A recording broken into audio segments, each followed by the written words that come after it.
እንኳን ለበዓለ ጥምቀቱ በሰላም አደረሳችሁ። ውድና ክቡራት ቤተሰቦቻችን ኦርቶዶክሳውያን እንዴት አላችሁ? እንዴት ቆያችሁ? እንዴት ሰነበታችሁ? በዓሉ እንዴት ነው? በሀገራችን ኢትዮጵያ በአደባባይ በዓላት ከሚከበሩት መካከል የጥምቀትና የመስቀል በዓል እንደሆነ ይታወሳል። ይሄውም የመስቀል በዓል እንግዲህ አሳልፈናል። እግዚአብሔር በጤንነት ጠብቆ አሳልፎ ለዚህ አብቅቶናል። አሁን ደግሞ ክርስቶስ ኢየሱስን ከገሊላ ወደ ዮርዳኖስ ሄዶ በዮሐንስ እጅ መጠመቁን የምታበስራ ቤተክርስቲያን ወንጌሏን ገለጥ አድርጋ ማቴዎስ ወንጌል ምዕራፍ 3 ቁጥር 10ን በማንበብ ክርስቶስ ኢየሱስ ከገሊላ ወደ ዮርዳኖስ በዮሐንስ እጅ ሊጠመቅ ነው አምርቷል ብላ ታቦተ ሕጉን ከመንበሯ አውጥታ ወደ መጠመቂያ ስፍራ በመውሰድ አንድም ታቦተ ክርስቶስ ታቦቱን ያዙት ደግሞ ካህናተ ዮሐንስ አጅበው የሚሄዱት ምእመናን ደግሞ ወደ ዮሐንስ ለንስሐ ለመጠመቅ የሚሄዱትን በመምሰል በአንድምታ በማስተማር በዓመት አንድ ጊዜ ይህች ቤተክርስቲያን ክርስቶስ ኢየሱስን በአደባባይ ግልጥልጥ አድርጋ ትሰብካለች፣ ታስተምራለች። በእውነት በዚህ ጊዜ ሁሉም ሄደው ወደ መጠመቂያ ስፍራ በተመቻቸው በተዘጋጀው መጠመቂያ ስፍራ ሄደው በዓል ያከብራሉ፣ ይጠመቃሉ፣ ይተዋወቃሉ፣ እንኳን አደረሰሽ ይባባላሉ። ይህ አስደሳች ኦርቶዶክሳዊ ስርዓት ነው። በመሆኑ በድጋሚ እንኳን አደረሳችሁ እንኳን አደረሰን ለማለት እወዳለሁ። የተለያዩ ቦታዎች ላይ የነበሩትን ቪዲዮዎችን ሰብሰብ አድርጌያለሁኝ። ስለዚህ እነሱን እንድንከታተል ነው የምጋብዘው። ታዲያ ላይክ ማድረግ፣ ሼር ማድረግ መከታተላችሁ እንዳይዘነጋ። በጥምቀት የታዩ ክስተቶች ምንድን ናቸው? በዚያን ጊዜ ጌታ ኢየሱስ ከዮሐንስ ሊጠመቅ ከገሊላ ወደ ዮርዳኖስ መጣ። ዮሐንስ ግን እኔ ካንተ ልጠመቅሻለሁ፣ አንተ ወደ እኔ ትመጣለህን ብሎ አይሆንም አለው። ጌታ ኢየሱስም መልሶ እንዲህ ያለው ተድላ ደስታ ለእኛ ነውና እውነትም ሁሉ ልንፈጽም ይገባናልና አንድ ጊዜስ ተው አለው። ከዚህ በኋላ ተወው። ጌታ ኢየሱስም ከተጠመቀ በኋላ ያን ጊዜ ከውሃ ወጣ፣ እነሆ ሰማይም ተከፈተለት። የእግዚአብሔር መንፈስ በርግብ አምሳል ወርዶ በራሱ ላይ ሲቀመጥ አየ። እነሆ የምወደው ለመሥዋዕትነት የመረጥኩት ልጄ ይህ ነው የሚል ድምፅ ከሰማይ መጣ። ሰማይና ምድር ያልፋል፣ ቃሌ ግን አያልፍም አለ ጌታ ለደቀ መዛሙርቱ።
ሶስተኛ ጊዜ Happy Feast of the Timket Ethiopians. ከልባችን ላንተ ምስጋና እናቀርባለን። ሕይወትን የምትሰጥ አቤቱ የትሑታንን ሰውነት የሚጎበኝ የተቸገረውን ሰውነት ቸል የማይል ከሀገራቸው የተሰደዱትን የሚቀበላቸው የሚረዳቸው በመከራ ያሉትን የሚያድን ለተራቡት የሚያስብላቸው ለተበደሉ የሚበቀልላቸው የምእመናን ወዳጅ ለጻድቃን የሚመሰክርላቸው የንጹሐን ማደሪያቸው በእውነት የሚለምኑትን የሚሰማ ባልቴቷን የሚሰውር I love Ethiopians primarily because of one thing.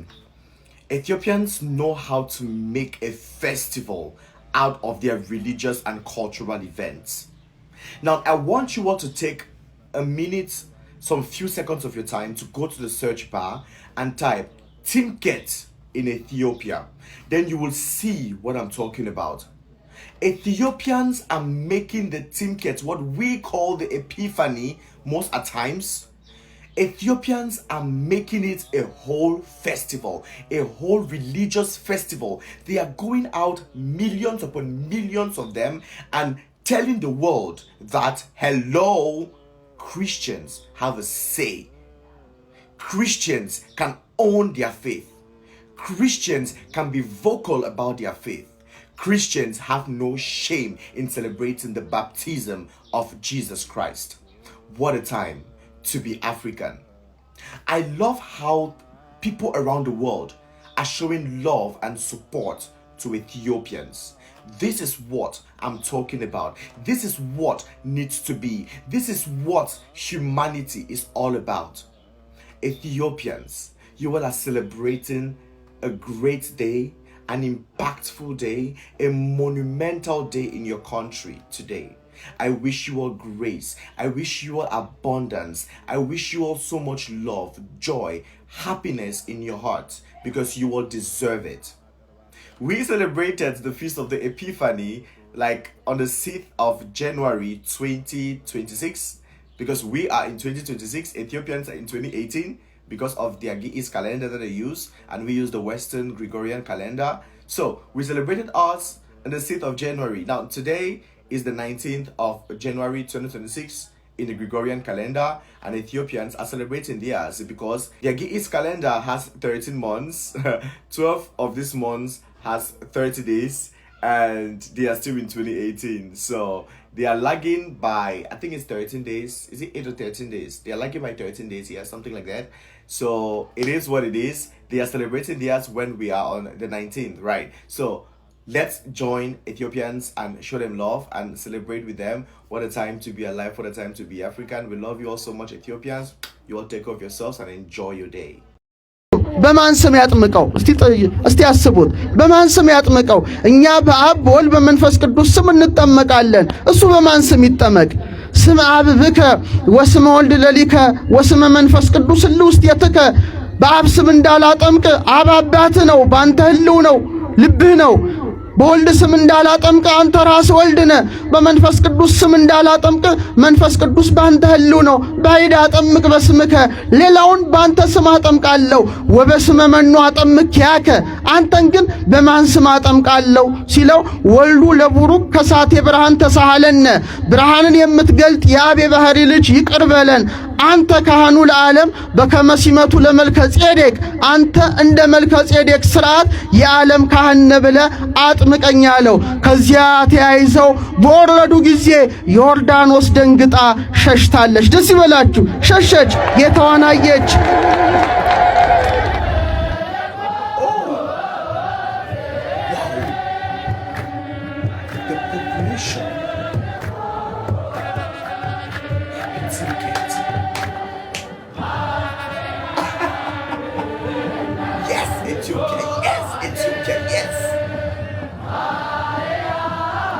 Ethiopians they will not misuse the opportunity of creating a whole festival when it has to deal with culture and religion.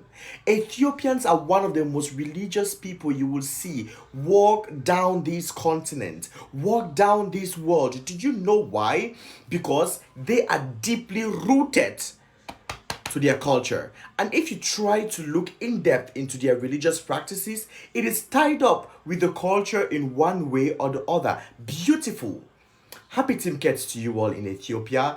All those in Ethiopia and those out of Ethiopia. I saw a good number of your celebrities, your influencers going back home just to celebrate this Timket. You all are intentional people. I love this for you all. How you come out in your masses. How you make it a whole festival all the time. How you guys are going to be celebrating this for 3 whole days. Iconic. I love it for you all. Ethiopians, you all are amazing people.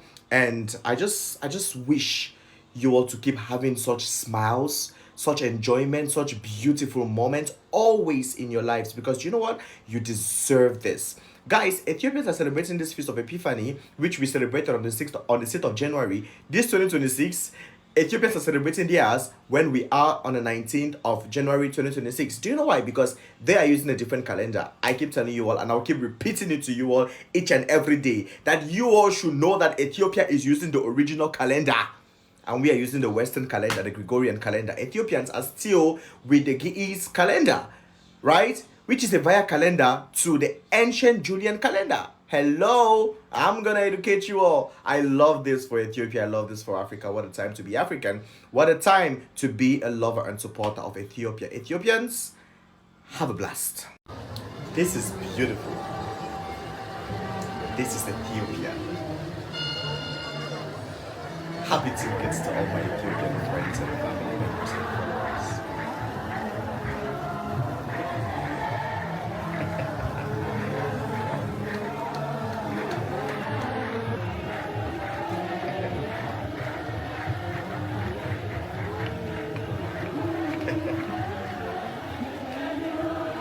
Happy tickets to all my Ethiopian friends, followers, family members. You all are more than family to me. You all already know that. I can see you all celebrating in joy, in happiness, and in excitement. What a time to be alive. What a time to be a lover and a supporter of Ethiopia. So guys, Ethiopians are celebrating the Feast of the Epiphany, which is normally celebrated 12 days after the birth of Jesus Christ. So the Feast of the Epiphany is the baptism of Jesus Christ that Ethiopians are celebrating. And given to the fact that Ethiopians know how to celebrate in faith, it is more or less a festival in Ethiopia. Like everywhere is shutting down. All influencers, celebrities, politicians have moved back home if they were out of Ethiopia because they value this day in Ethiopia. What a time to be alive. Now, this Feast of the Epiphany, we celebrated ours on the 6th of January 2026 in our calendar, the Gregorian calendar, but Ethiopians are celebrating theirs, on our 19th of January 2026. Do you know why? Because they use a different calendar from ours. I keep saying that over and over again. The ancient Julian calendar via the Ge'ez calendar. So Ethiopians are currently with the Ge'ez calendar, and this calendar is the original calendar of Ethiopia, the original calendar of the world. They were not colonized, and the rest of the world, we use the Gregorian calendar, which most of the times is attributed to the Western calendar or the modern day calendar. Ethiopians were never colonized. Congratulations to each and every one of you who saw this beautiful day. What a time to celebrate, as a Christian, as an Orthodox, as a human being. What a time to be alive. Enjoy your day, Ethiopians. It's a 3 days of celebration. You will have 3 days to celebrate. Happy Timket, you all. Happy Feast of the Epiphany.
ዛሬ ደጋግሜ እመጣለሁ። እናንተ ደጋግማችሁ ኮፒ ታደርጉ።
እንጨት ነው ታቦት ብሎ ምስጢር ታቦት ድሮ ብረት ነው አለ የሆነ ገመና ያወጡ ይመስላል። አንድ ታቦት ሲሰረቅ ክህነት የሌለው ሰው መጥቶ ሲነካው እግዚአብሔር መንፈሱን ከታቦቱ ላይ ምን ይላል?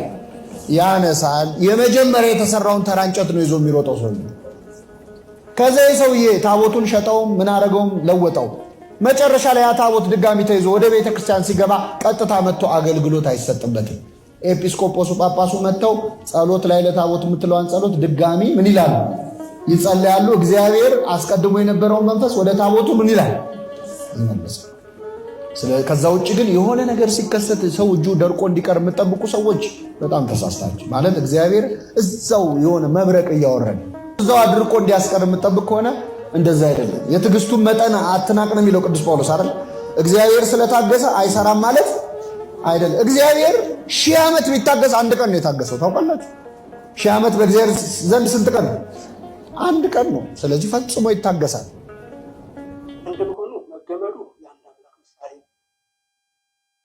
የተወደዳችሁ ቤተሰቦቻችን በድጋሚ እንኳን አደረሳችሁ ለማለት ወዳለው መረጃው ለመላው ዓለም ይዳረስ ዘንድ ከእናንተ የሚጠበቀውን ነገር ማድረጋችሁ እንዳይዘነጋ።